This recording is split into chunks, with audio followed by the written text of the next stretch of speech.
Good morning. Welcome to the Boise Unitarian Universalist Fellowship's online Zoom service. I am the Reverend Sarah Lawal, and it is my great honor to serve this beloved community. We're so glad that you have joined us this morning. Normally we have a celebrant to support our worship service. That was meant to be Casey O'Connor this morning, who has been laid up with a terrible allergy attack and cough. So Casey, we're sending you good healing energy, and we're missing you this morning. And we know that is a common experience for so many of us right now in this weather.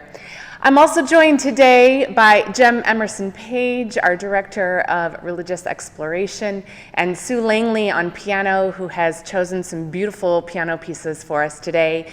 And we'll also hear a reflection from local organizer and activist Nisha Newton. To our newcomers among us, those of you who are joining us for the first or second time or have been joining us for a few weeks trying to get to know us as a community, a special welcome to you. We know it takes a lot of courage to seek out a new community, and we're delighted that you've chosen us this morning.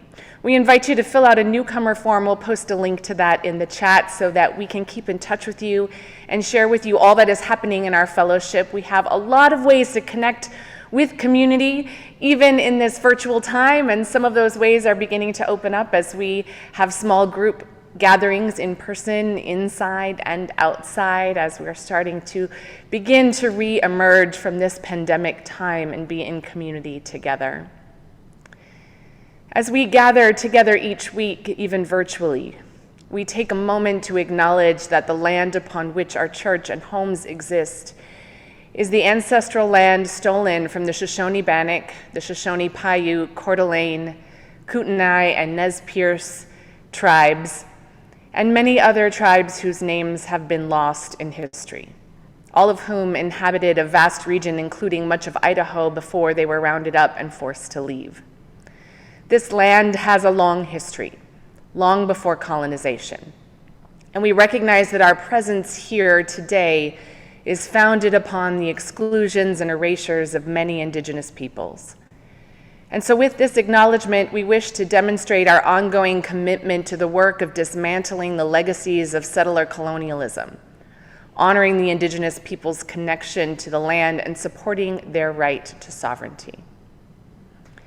Today's service, we honor Juneteenth, a celebration of the day Union soldiers marched into Galveston, Texas, the westernmost Confederate state, and read aloud the Emancipation Proclamation, declaring all enslaved people were legally free 2.5 years after the signing of the proclamation.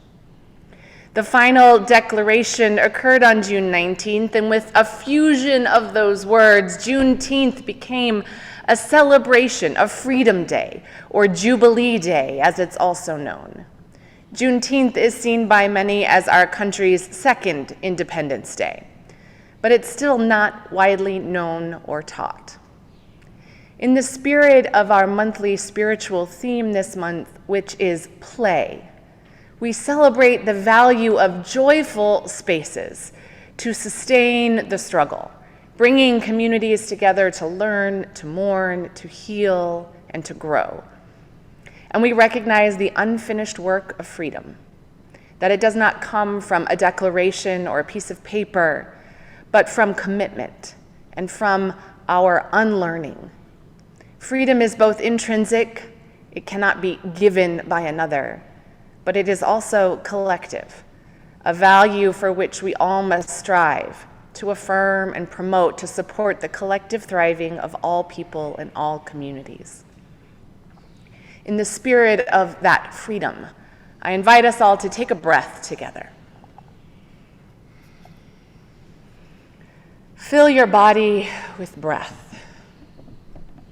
Breathe, knowing that we are connected to one another, that our breath connects us and sustains us, connecting us to our spiritual center, offering us an opportunity for stillness, to listen deeply to the call of our hearts and the call of our world. Thou art the song of my heart in the morning. Thou art the dawn of truth in my soul. Thou art the dew of the roses adorning. Thou art the woven whole. Thine is the grace to be steadfast in danger. Thine is the peace that none can destroy. Thine is the face of the need-driven stranger. Thine are the wings of joy. Thou art the deep, to the deep in me calling. Thou art a lamp where my feet shall tread. Thy way is steep past the peril of falling. Thou art my daily bread. Thine be the praise of my spirit uplifted. Thou art the sea to each flowing stream. Thine be the days that are gathered and sifted. Thou art the deathless dream.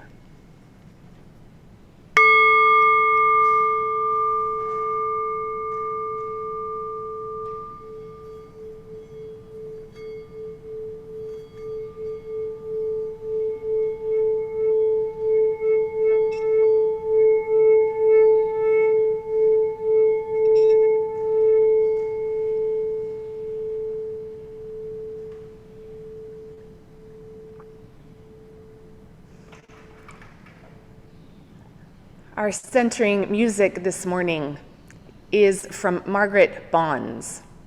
Margaret was an American composer, a pianist, an arranger, and a teacher, and one of the first Black composers and performers to gain recognition in the United States.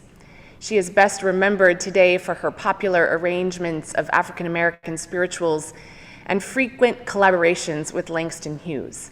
This is The Valley of the Bones, based on the spiritual Dry Bones.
That was extraordinary, Sue. Thank you very much.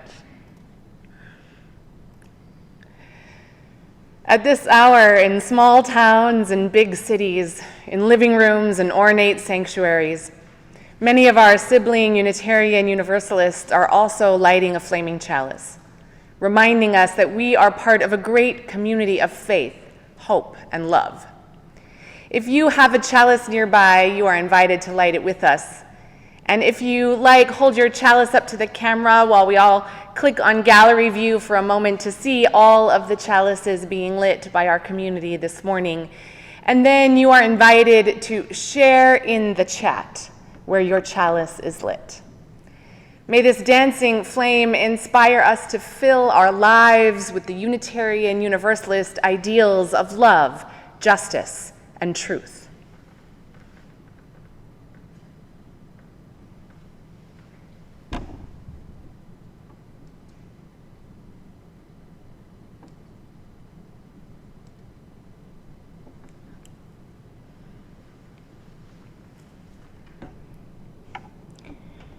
With our collective chalices lit in all our spaces, we offer you this call to worship from the Reverend Dr. Pauli Murray, the first female queer African-American Episcopal priest, a civil rights activist, an LGBTQ rights activist fighting against both Jim Crow and what she called Jane Crow. She was also a poet. Hope is a crushed stalk between clenched fingers. Hope is a bird's wing broken by a stone. Hope is a word in a tuneless ditty, a word whispered with the wind, a dream of 40 acres and a mule, a cabin of one's own and a moment to rest, a name and place for one's children and children's children. At last, hope is a song in a weary throat. Give me a song of hope and a world where I can sing it. Give me a song of faith and a people to believe in it. Give me a song of kindness and a country where I can live it. Give me a song of hope and love and a brown girl's heart to hear it. Come, let us worship together.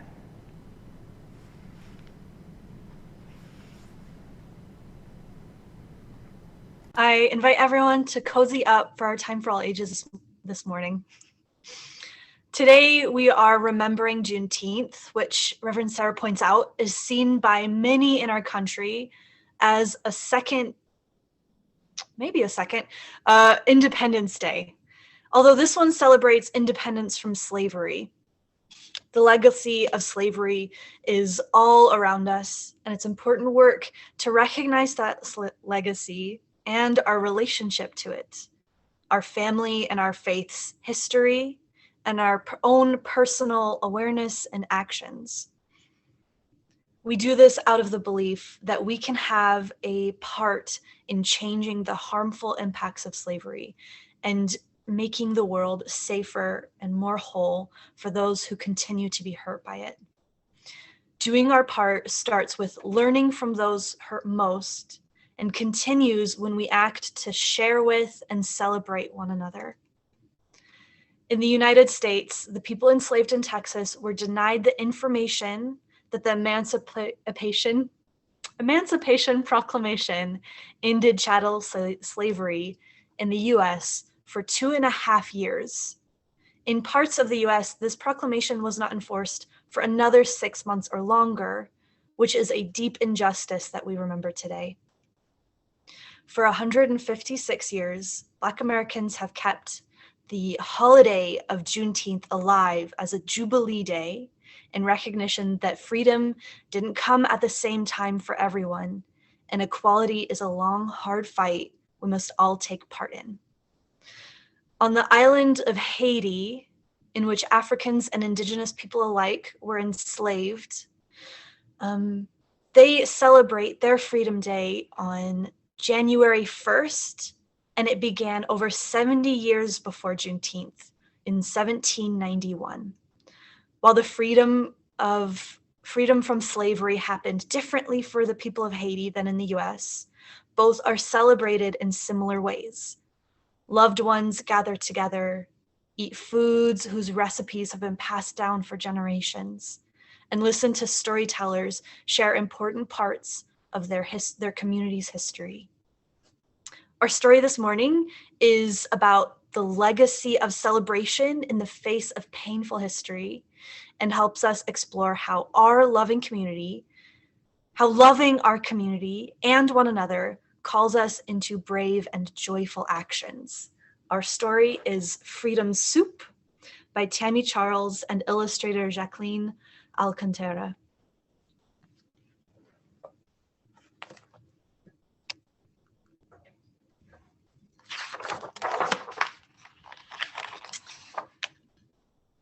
Freedom Soup.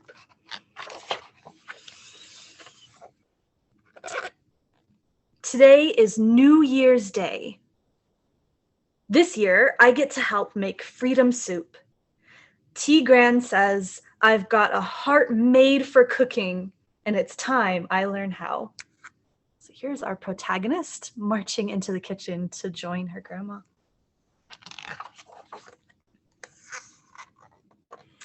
Outside, snow is piling, cottony thick.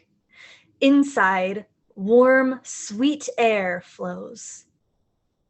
Haitian compa pours through the speakers. The shake, shake of maracas vibrates down to my toes. Tigran's feet tip-tap to the rhythm.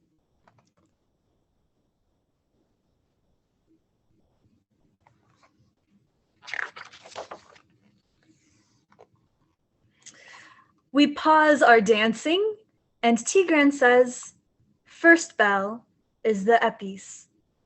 She places the pylon between my knees. Click, clack, click, clack. Together we mash the garlicky herbs to the compa beat. Then we add it to our meat and let it rest.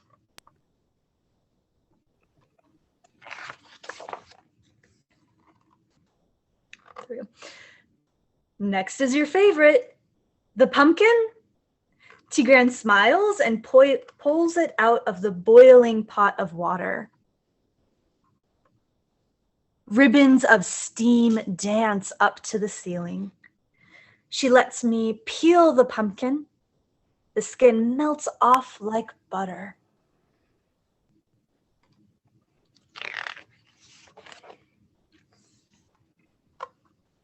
Then Tigran browns the meat in a new pot and gathers the rest of the ingredients. Pumpkin, herbs, potatoes, carrots, cabbage, and celery. Your turn, she says. One by one, I slide the ingredients into the bubbling liquid. The pumpkin-y garlic smell swirls all around us.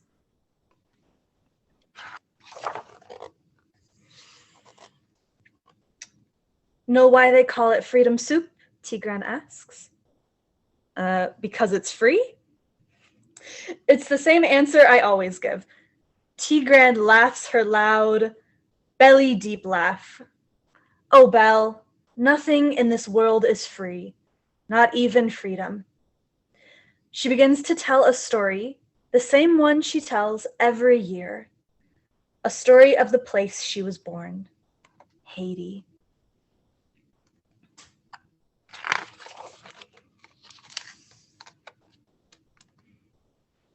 Long ago, my country was a land of sugarcane and coffee fields, and my people were slaves, working under the fiery sun, growing vegetables, making soup for their masters, soup they were never allowed to eat themselves.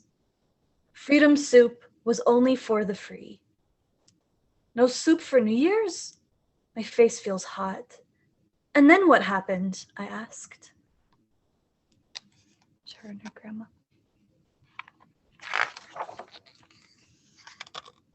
Years passed. The slaves' hands were tied, tired, spirits shattered, blood shed. freedom stolen, pride gone. Enough was enough. It was time to fight and win back their freedom. Here you can see folks with uniforms, which is the army that colonized Haiti. And then we see the people who were enslaved.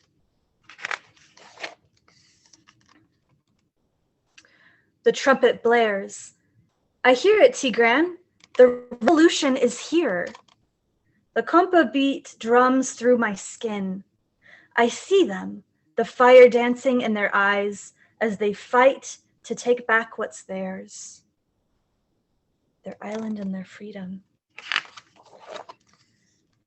I see the colors of freedom, the tan streets of Port-au-Prince covered in broken black chains, kettles of hot yellow soup, a sweet pumpkiny garlic aroma filling the air.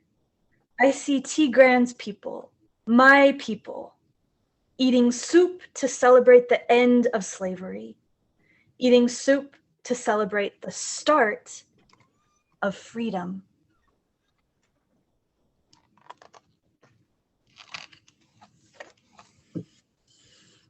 We clap our hands and sing to the sky. Haiti is free. Freedom soup for everyone.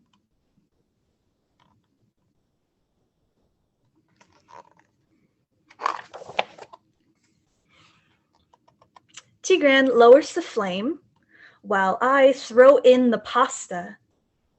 My grandmother taught this tradition to my man, who taught it to me. I taught it to your mother, and I'll teach it to my children one day. Tigran's dark sky eyes smile as we rest in the living room, and she pulls me in real close, and they'll share it with everyone who comes after.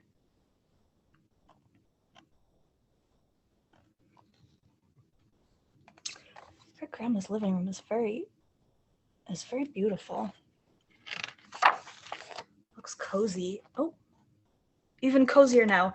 The pumpkiny garlic smell scents the air as cousins, uncles, and aunts arrive and dance. We share stories of Tigran's faraway island and take freedom again and again and again. What a lovely soup you made, Belle, they all say. I puff out my shoulders wider than the Haitian mountains, stand so tall I can almost touch the moon.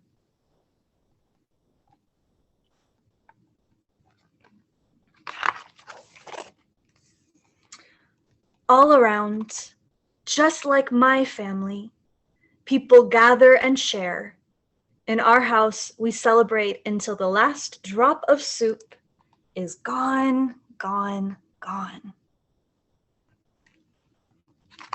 And then if anyone is interested in getting this book, it includes a recipe to this beautiful soup. It's a little motivator for y'all. All right. I wonder, does your family celebrate Juneteenth or maybe another holiday of freedom?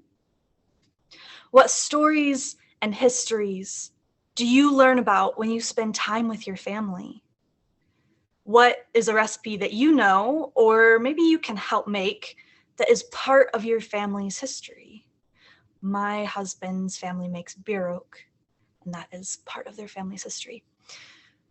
How can we use food and shared meals to celebrate and seek freedom? How can sharing food be an act of liberation? And that's a kind of a reflective question. There's no simple answer to that one.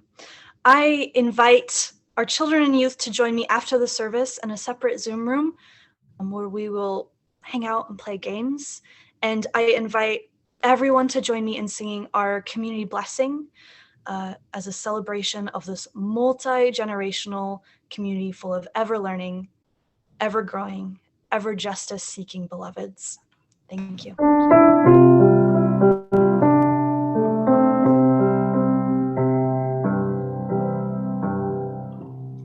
May your mind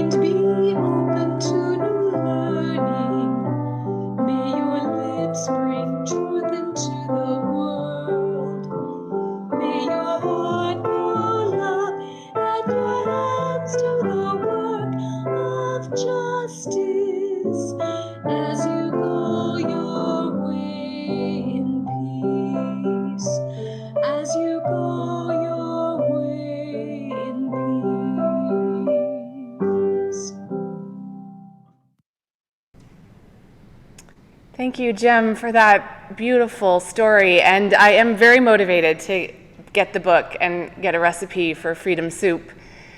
In my family, on my mother's side of the family, our tradition was matzo ball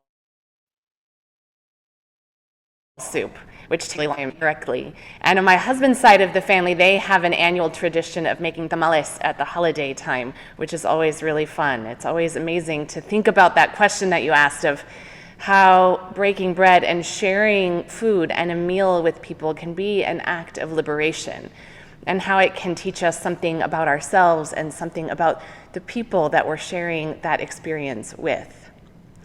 In the unfinished work of freedom, we dedicate ourselves to all of those acts of collective liberation, big and small, and to thriving for all people. We build on the legacy of those whose stories go untold and the continued learning and unlearning with which we must engage. So we make a space in our service each week for generosity, for that generosity of spirit to move us to give to this self-sustaining community, and to give in alignment with our values, our ideals, and our highest aspirations, building up a world of radical welcome and love. And we delight that a portion of our weekly offering supports our monthly plate partner this month, that's Giraffe Laugh, which supports our thriving community through its dedication to early childhood education and teaching our youngest citizens. We thank you for your generous giving today and always. Our offering will now be received.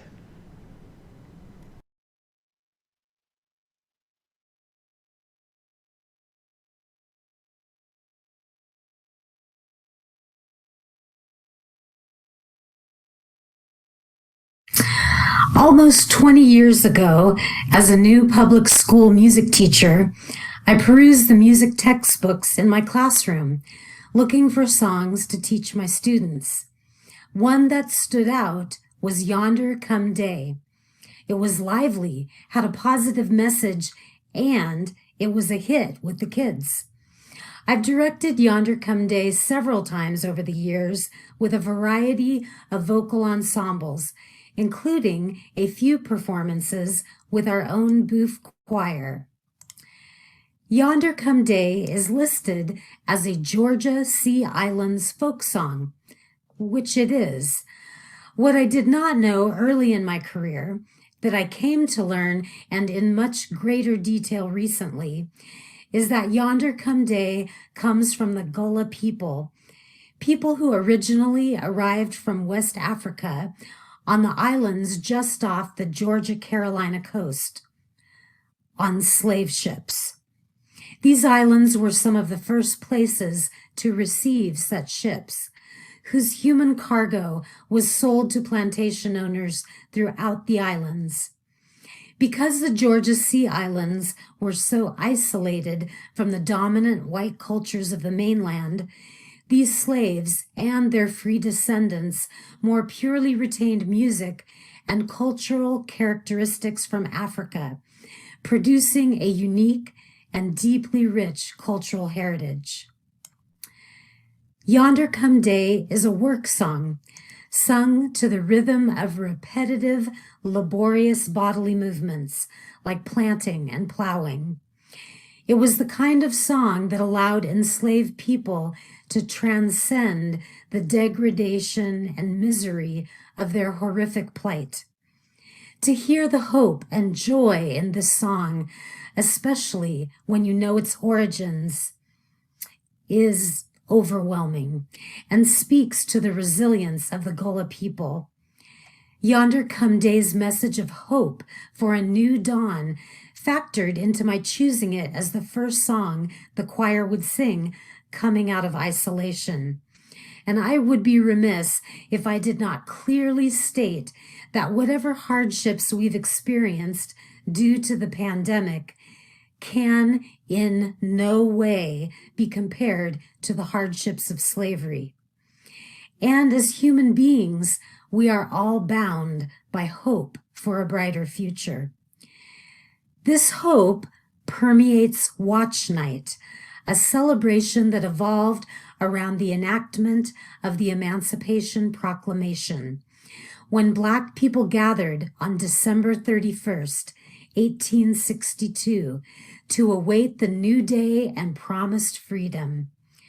Today, Watch Night is an annual New Year's Eve tradition in the Black church that celebrates the end of slavery, reflects on faith, and strengthens beloved community. Yonder Come Day is often sung at Watch Night services. Since the 1920s, the Georgia Sea Island singers have preserved Gullah songs, including Yonder Come Day. The most famous singer of the ensemble was Bessie Jones, whose own grandfather came to the islands as a captive from Africa. Bessie felt a lifelong calling to share and promote Gullah musical culture. She even presented to conferences of music educators so Gullah music could be taught to American school children. In the 70s, Judith Cook Tucker, a music educator and ethnomusicologist, became captivated by Yonder Come Day and composed the arrangement our choir now sings. It is an offshoot from the original work chant. It captures the joy, but does little to honor the pain at the root. I strive to provide cultural context for the music I teach, and I seek to teach songs in ways that are stylistically appropriate to their origins. But I failed on this one. Selecting this song just because it was easy and fun to sing, and giving only a brief mention that it came from the Georgia Sea Islands, did not do right by my students, nor did I serve the Booth Choir, and I certainly did not honor the cultural legacy of the Gullah people. I have now done my homework, and I rightly share it with you. As peoples and cultures collide and enmesh, music adapts and evolves, but without getting to the root, there is misappropriation, and the meaning and impact of the music dies. I'm still working on myself, still working to be a more conscious music educator, to shed light and tend the roots of our world's diverse musical heritage. I invite you to reflect on all this as you listen to the choir sing Yonder Come Day.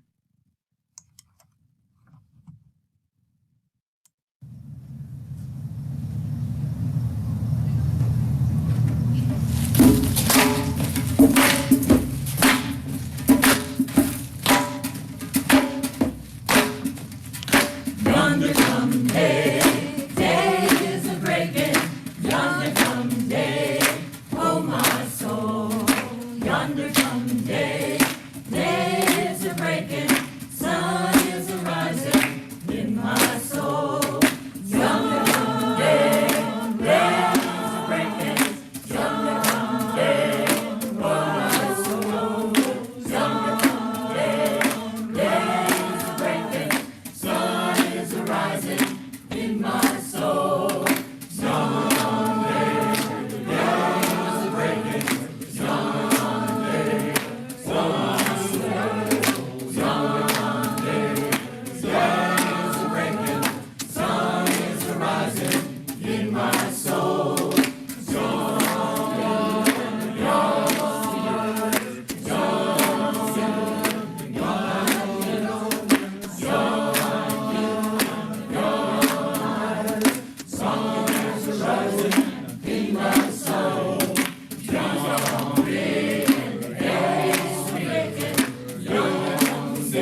choir is almost like you are right here in our midst. It's really beautiful to see all of your unmasked faces together. I heard some fabulous stories of you being the first such large gathering of all of us in this community.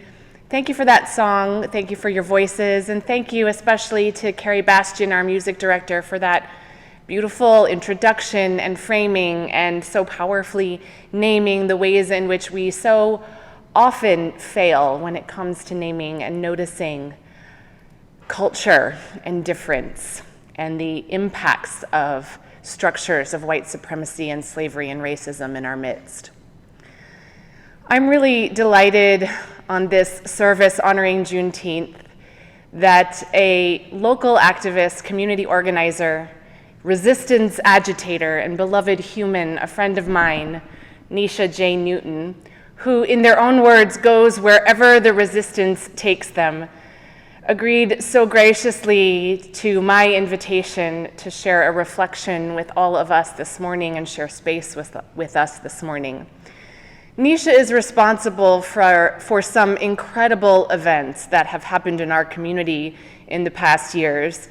Events celebrating Black-owned business, creating spaces for much-needed connection, care, and reflection in the Black community and other communities of color, and helping support spaces for non-Black folks to offer support and expand our own learning.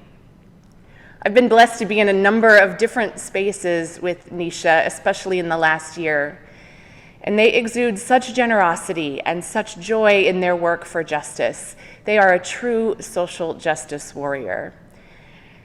Just recently, in May, Nisha was featured in an issue of Teen Vogue, an issue reflecting on youth and young adults who were part of the uprising in the year after George Floyd's murder, reflecting back on what that year and these events have meant to them. Nisha is a change maker at the forefront of the much-needed revolution bubbling up in our country and in our community, led by young Black organizers. It is a gift to be in their presence, and I am deeply honored that they accepted the invitation to be with us today. Nisha, welcome. It's so great to have you.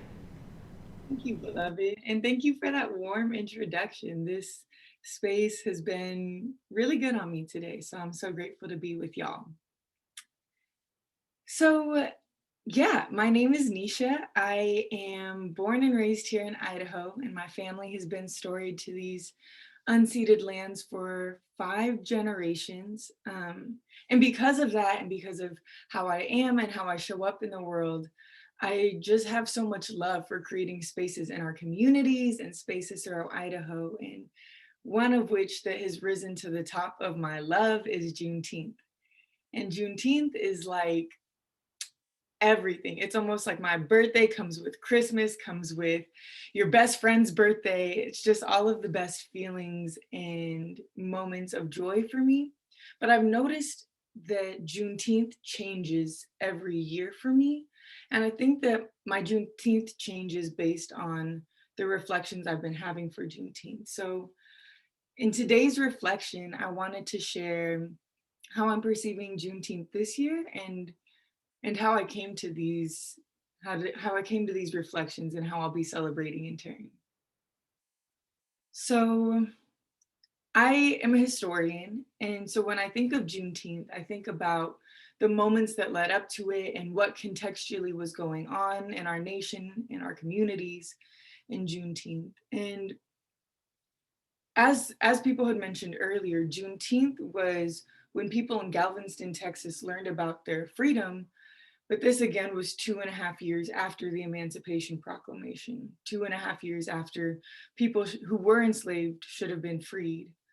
So when I think about Juneteenth in this sense, my brain really starts thinking about like how many people were left behind, how many people were not told about the news of their freedom, how many people were not let go from enslavement during this time. And just because the news hit Galveston, Texas at this time, there were still so many ways that this information was scattered. So when I think about the news coming to Texas, I think about the plantations that decided to keep the word for another year or so after that 2.5 years had already passed, or the people who were immediately celebrating and immediately freed that day versus the people who were in the weeks and months to come. So my brain historically really considers the importance of centering the people who are most forgotten, making sure that the people who don't get the message or who wouldn't receive the message are centered and brought in. So in that sense, I think of Juneteenth and my reflections of Juneteenth in a really critical and almost, I mean, a devastating way, to be honest. People were left behind and freedom wasn't free. Nobody was really free until everyone was. And I also have a reflection. One of my favorite revolutionaries is Grace Lee Boggs. And Grace Lee Boggs essentially says something about there's a Chinese character for crisis. And that character can mean like a devastating issue, a devastating crisis, or it can almost be like an opportunity crisis, like a moment for shift. So as I carry that heavy truth about Juneteenth, I also really enjoy the historical moment of what the first Juneteenth was. Because the first Juneteenth wasn't learning about people's freedom or emancipation. The first Juneteenth was the year after. The year after they learned about that, the party that they threw, they decided that they wanted to honor where they had come and the changes that have happened and the shifts that have come. So I think of it in almost a duality, a really heavy sense where so many people were left behind and left behind and left behind and forgotten, and how the conditions around them didn't change until everyone was liberated. And then I also think of the opportunity sense of this, of there was so much joy and so many moments to come together and to witness the social shifts that had been created. So I'm holding both of those this year for our celebration. We're having all sorts of big celebrations in Boise, multiple day events, and also greater events throughout Idaho. And so with this and all of our spaces, there's many moments and spaces where we want to honor where we've come, who's been left behind, why we're still not able to really experience freedom and wholeness until all of us do, what our commitment looks like to the last person or to the person who would be last remembered and celebrated, the person who is last free. And also so many spaces where people are able to look back at the disruption that we've caused, the ways that we've been able to remain ungovernable, and all of these facets of reclaiming joy and power. And so with that being said, I really encourage y'all to find your own connections and reflections to Juneteenth this year, because I hope that it looks different than what it did last year. And I hope that it looks different next year with the deepening understanding that we're able to unpack together. So those are my general reflections on this year. And as I'm here in space with y'all, I would like to extend a formal invitation to our Juneteenth celebrations. There's a space on Friday, which is a pre-event party. And this space is for Black and Brown folks. This is going to be a cultural night with music performances and speakers, and another community organizer is putting this event on. I would love to put you in contact if you're interested or know folks who want to come to that. And then our big day of celebration is Saturday. That will be going on from 12 to 8 p.m. And everybody in Beloved Community is welcome. We're gonna have Black-owned businesses. I wanna say we have 35 total coming. We're going to have music and food and dancing, maybe some freedom soup. I really love that. And we'll have we're gonna have a youth summer play production of The Lion King by Brown Like Me, which is a wonderful community org. And then at 5 o'clock in our day, we're going to shift to a space exclusively for Black folks and folks in our diaspora, where we're going to be giving out gifts and dancing, and it will be amazing. And then following that event, there's also going to be a comedy show that is going to be held by other organizers. And that will be a space of all Black comedians, for Black folks, by Black folks. So there's so many other ways to engage in other spaces in our community. And there's other events happening throughout our state. So I welcome you to go to what resonates and to message me if you have any questions about what spaces those look like.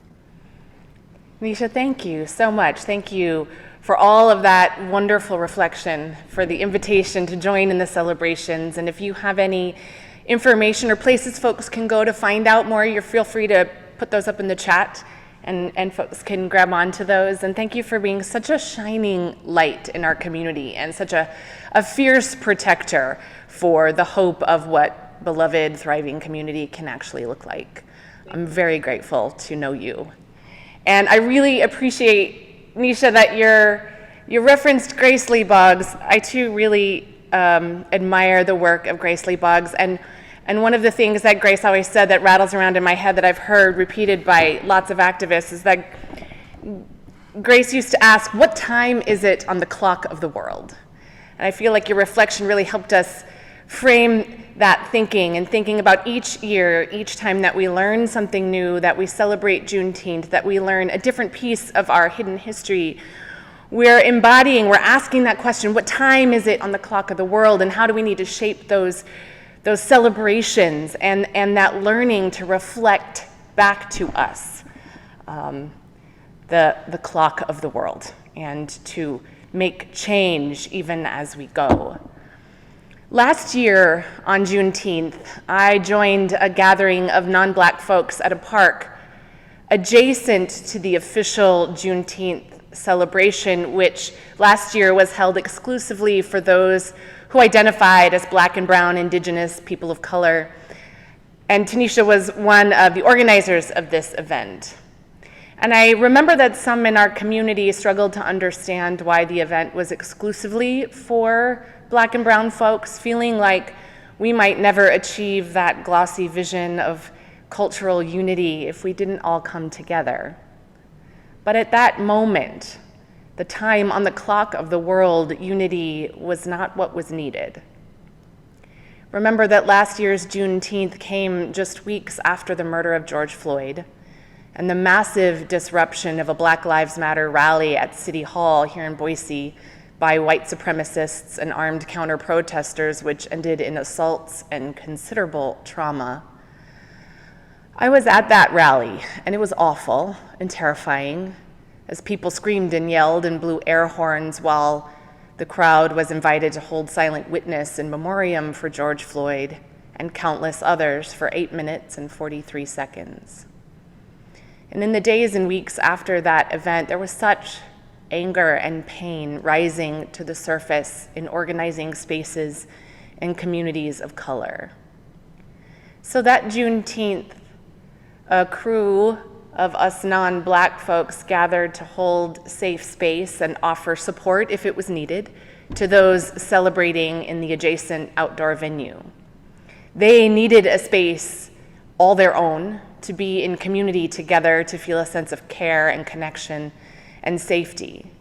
And we also created a space for our own learning as those who identified as white folks of the dominant culture and those non-Black folks seeking to learn something about the history of Juneteenth, learning about the meaning of abolition in contemporary culture, learning about our roles as white and non-Black folks in a culture steeped in white supremacy and how that shows up here in Boise.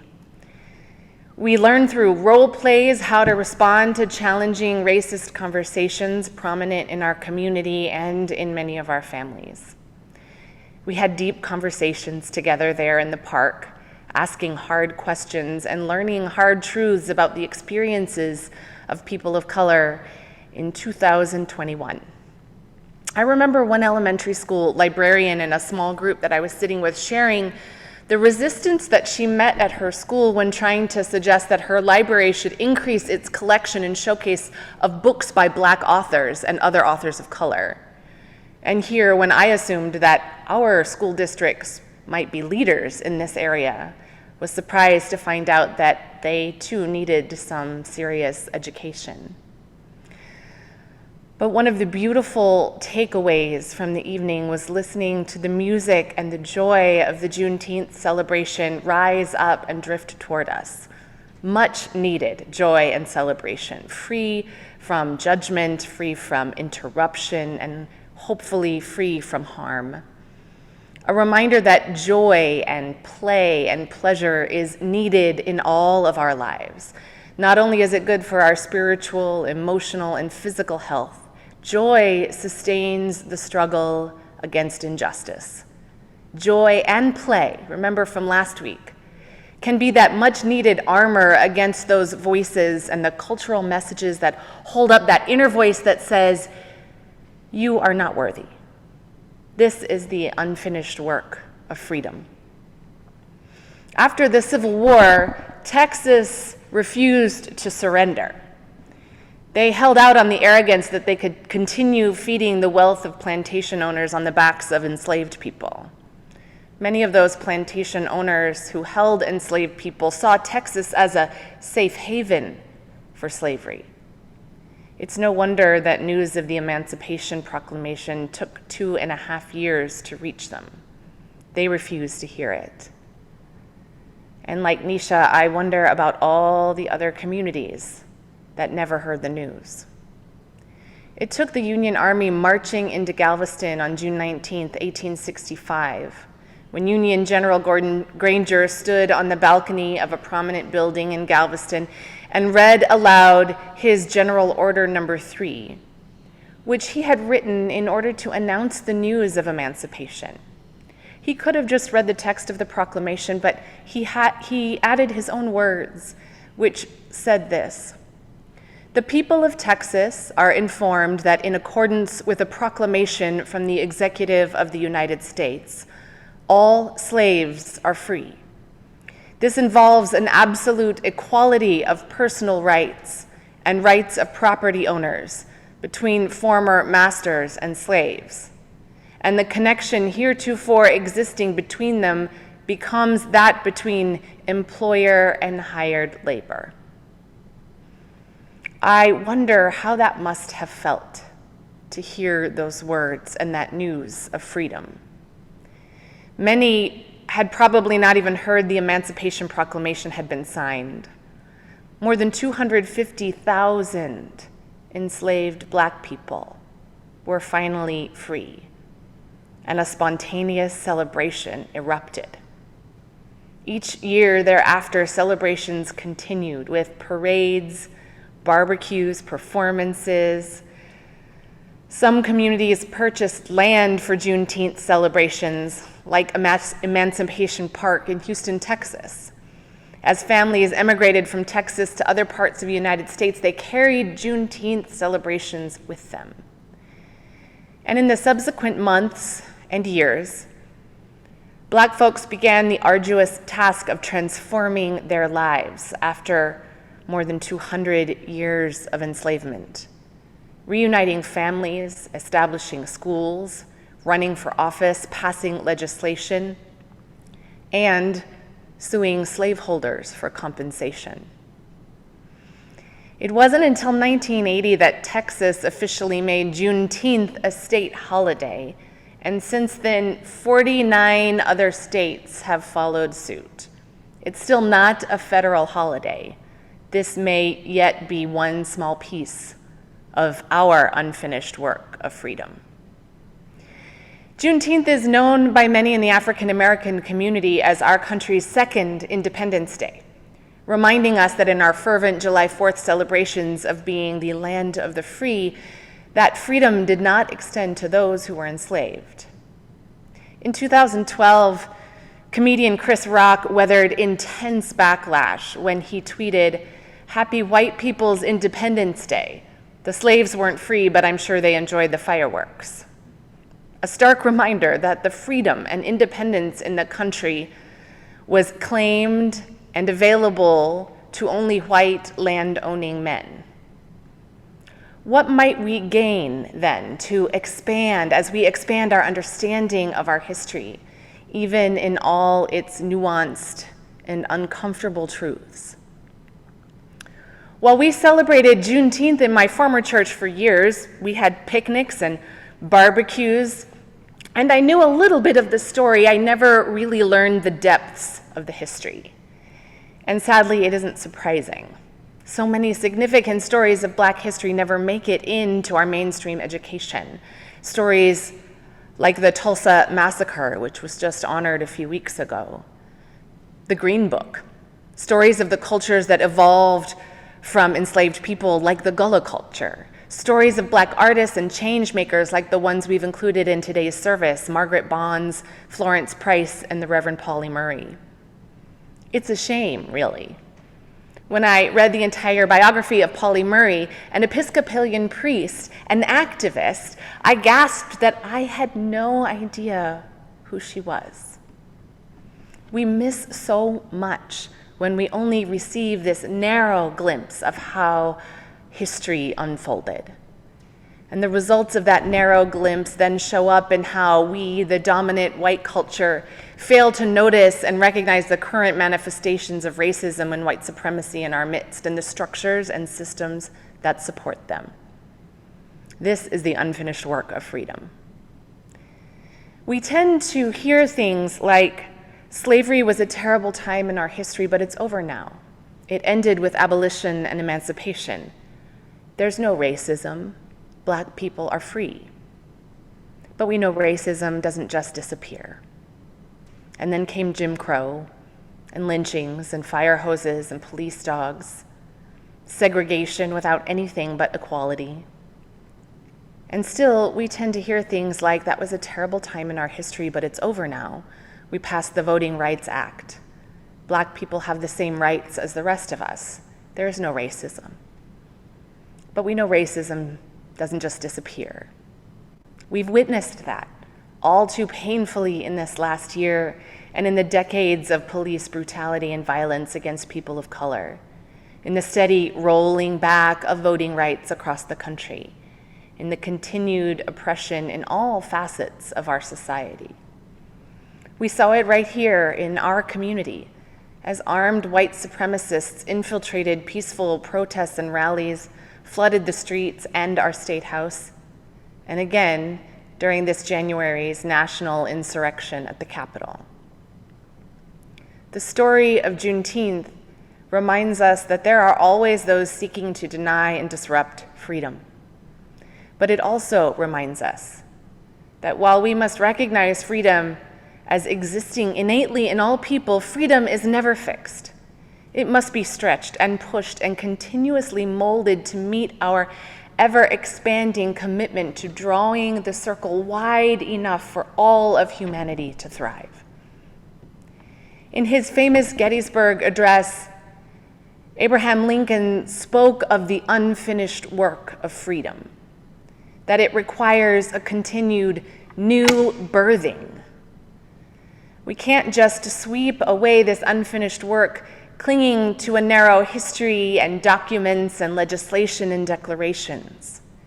Freedom may be innate, but it is still incomplete, even today, especially if we believe that none of us is free until all of us are free. We must engage in the work. And celebration is very much a part of that work. Juneteenth also reminds us to seize the joy of the moment and create spaces of joy for others. That joy of our inherent worth and dignity, the joy of compassion, deep neighbor love, and radical welcome, the joy of learning hidden stories of our history and unlearning harmful ones, the joy of being in community with folks you know and those you don't know, and that joy the world can never take away. That joy that becomes the fuel for the unfinished work. May it always be so. Amen. One of the ways we honor the joy of the unfinished work is by sharing our lives with one another, sharing our joys and sorrows, opening up space to receive and carry the joys and sorrows of those gathered together in our community, knowing that we journey with one another on this road of life. You are invited to share your joys and sorrows in the chat. And as you do, you'll hear this beautiful piece of music Sue has chosen from Florence Beatrice Price. She was an American classical composer, a pianist, an organist, and a music teacher. Price is noted as the first African-American woman to be recognized as a symphonic composer and the first to have a composition played by a major orchestra. Price composed numerous works, 4 symphonies, 4 concertos, as well as choral works, plus art songs and music for chamber and solo instruments. This is Sonata in E minor, the second Andante movement.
Thank you, Sue, for sharing those beautiful pieces with us and for introducing us to Margaret Bonds and Florence Price. We hold the joys and sorrows of our beloved community alongside our silent prayers held close to our hearts. Gathered up with the joys and sorrows of our nation and our world, we hold them all close, breathing them in and sending forth love. I invite you to join me in the spirit of prayer and meditation. Let's begin by taking a few breaths together. Breathe into your body. Allow your heart to be open and to connect with that joyful spirit calling you. Spirit of life and love, holy mystery. Freedom lives inside each one of us, in each moment we inhabit, like a blessing waiting to be born. Yet we know some seek to smother it, to bind it up and stomp it out. Let us hold fast to a dream of freedom for all, a vision for our collective liberation, bound up together, dedicating ourselves to the unfinished work of liberty and justice for all. May we summon the strength to bring our bodies as barriers to those who violate that vision, to use our hearts and hands to give and receive healing to those who are pushed out and pushed down, to keep on keeping on, to rest deeply in the arms of love, weary, hopeful, rooted in our call to serve humanity and seek justice. May we make room for celebration and offer space for celebration to others. Spaces to sing, dance, laugh, and love freely with hearts open, unhindered, joyful. May joy ring the bells of freedom always, with a love that never stops, with belovedness for all. May we keep stretching our circle wide enough that no one is outside. In the name of all that is holy, we pray. Amen.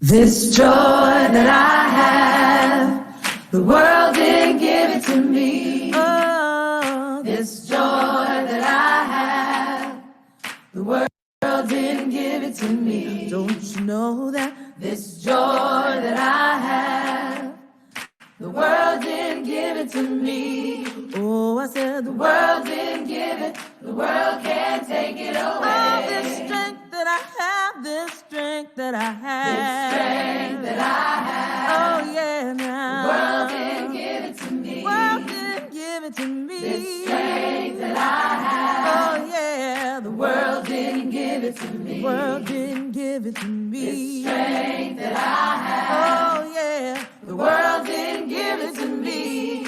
Oh, I said the world didn't give it, the world can't take it away. Oh, this love that I have, this love that I have. Oh, yeah, now. The world didn't give it to me. The world didn't give it to me. This love that I have. Oh, yeah, the world didn't give it to me. Don't you know that? This love that I have, yeah, the world didn't give it to me. Singing, the world didn't give it, the world can't take it away. Oh, this pride that I have, this pride that I have, this pride that I have. Oh, yeah, now. The world didn't give it to me. The world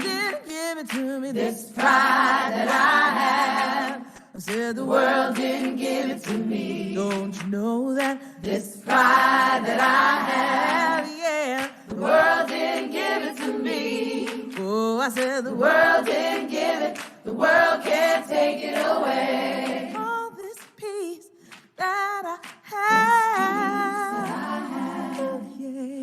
The world didn't give it to me. The world didn't give me my peace that I have. Oh, yeah, now. The world didn't give it to me. Won't you sing about peace? This peace that I have. Oh, yeah, now. The world didn't give it to me. I said the world didn't give it. The world can't take it away. All this joy that I have, this joy that I have. This joy that I have. Oh, yeah, now, the world didn't give it to me. The world didn't give it to me. This joy that I have. I said the world didn't give it to me. Don't you know that this joy that I have, the world didn't give it to me. Oh, I said the world didn't give it, the world can't take it away. The world didn't give it and the world can't take it away. The world didn't give it, the world can't take it away. The world didn't give it and the world can't take it away. The world didn't give it, the world can't take it away. The world didn't give it and the world can't take it away. The world didn't give it, the world can't take it away.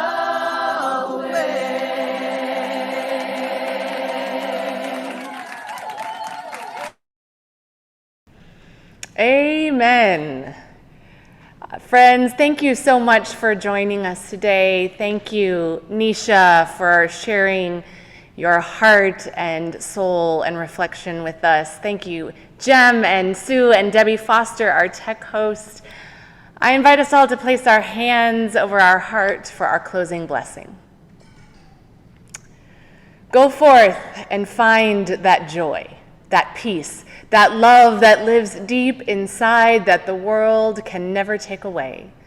Go forth and share it with others, creating more spaces of joy and peace and love and pride, of learning and unlearning, of justice and hope, of freedom and liberation for all. Blessed are we all. Go in peace.